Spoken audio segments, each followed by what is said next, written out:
Multiple choice క్వశ్చన్స్లో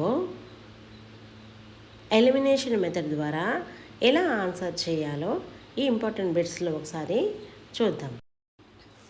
DS Kothari మాటల్లో విద్య అంటే ఏ, B, C, D ఆప్షన్లో సిమిలర్గా ఉన్న వర్డ్స్ని మనం ఒకసారి చూద్దాం. ఏ ఆప్షన్లో శీలవంతంగా, డి ఆప్షన్లోను శీల నిర్మాణం. ఏ, డి ఈ రెండు ఆప్షన్స్లోనూ సిమిలర్గా వర్డ్స్ ఉన్నాయి కాబట్టి ఈ వర్డ్స్ని, ఈ యొక్క ఆప్షన్స్ని మనం ఎలిమినేట్ చేసుకుందాం. నెక్స్ట్ బి, సి ఈ రెండు ఆప్షన్స్లో దుఃఖ నివృత్తిని, నైతిక లక్షణాలను కల్పించుటకే ఉపయోగపడేదే విద్య అన్నారు. డిఎస్ కొఠారి ప్రాచీన తత్వవేత్త కాదు, ఇతను ఆధునిక తత్వవేత్త మరియు బౌద్ధిక సిద్ధాంత శాస్త్రవేత్త.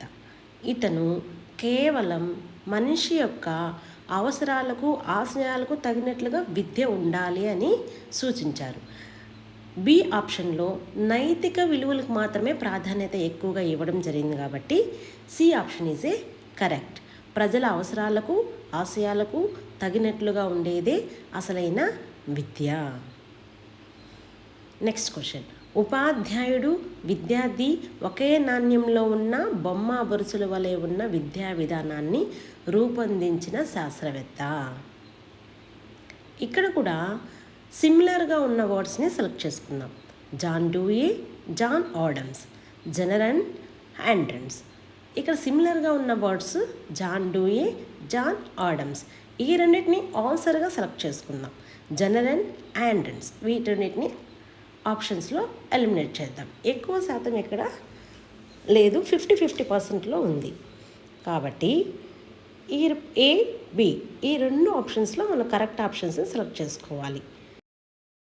నాణ్యము, బొమ్మ బొరుసు అనే రెండు కీవర్డ్స్ని మీరు గుర్తుపెట్టుకొని జాన్ ఆడమ్స్ అనేటువంటి వ్యక్తి ఉపాధ్యాయుడు, విద్యార్థి ఒకే నాణ్యంలో ఉన్న బొమ్మ బొరుసుల వలె విద్యా విధానం ఉండాలి అని సూచించడం జరిగింది.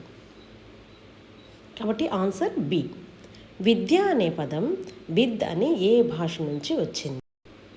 సంస్కృతం, మలయాళం, ద్రావిడ, సర్పలేపనం. విద్య అనే పదం విద్ అని ఏ భాష నుంచి వచ్చింది? ఇక్కడ మనం ఈజీగా ఆన్సర్ చేయొచ్చు. ద్రావిడ, మలయాళం. ఇక్కడ రెండు ఆప్షన్స్ ఉన్నాయి.